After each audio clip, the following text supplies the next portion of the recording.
সাগরের মাঝে ভাই বাতাসের বেগ মাঝে মাঝে কখনো একদম স্মুথ থেকে আর মাঝে মাঝে এত তীব্র হয় যে আপনি চিন্তা করতে পারবেন না। এখন আমি যেখানে আছি এটাকে বলে নর্থ আটলান্টিক ওশান, যেটা আমেরিকা শহরের খুব কাছাকাছি একটা জায়গা। তো এখানে সাগরের অবস্থা যদিও আজকে ভালো স্মুথ, তবুও এখানে বাতাসের বেগটা মোটামুটি ভালোই ছিল। যদিও এখন ঝড় না, এটা স্বাভাবিক তাপমাত্রা, সব কিছুই স্বাভাবিকভাবেই চলছে।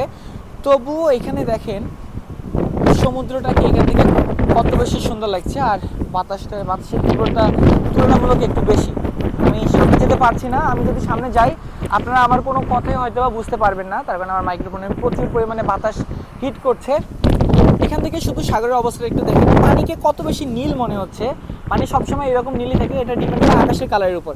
আকাশের মেঘগুলোকে দেখেন, এত সুন্দর মেঘ, মনে হচ্ছে তুলোর মতো আকাশে ভেসে আছে। ও সামনে যাই, সামনে থেকে আপনাকে সমুদ্রটাকে দেখানোর চেষ্টা করি।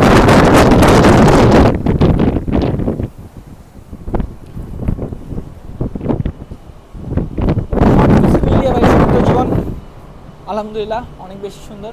সবাই অনেক বেশি ভালো দেখবেন। ফেসবুক, ইউটিউব, টিকটক সব জায়গায় সেম নামে আমার পেজ আর চ্যানেল আছে, চাইলে আমাকে সেখানে ফলো অথবা সাবস্ক্রাইব করে জানিয়ে যেতে পারেন আমার ভিডিওগুলো কেমন লাগে, আপনি পরবর্তীতে কী নিয়ে ভিডিও চান। এতক্ষণ সাথে ছিলাম আমি হৃদয়। ফেসবুক, ইউটিউব, টিকটকে গিয়ে সার্চ করে নেবেন হৃদয় দাস এল লিখে। ধন্যবাদ, আসসালামু আলাইকুম।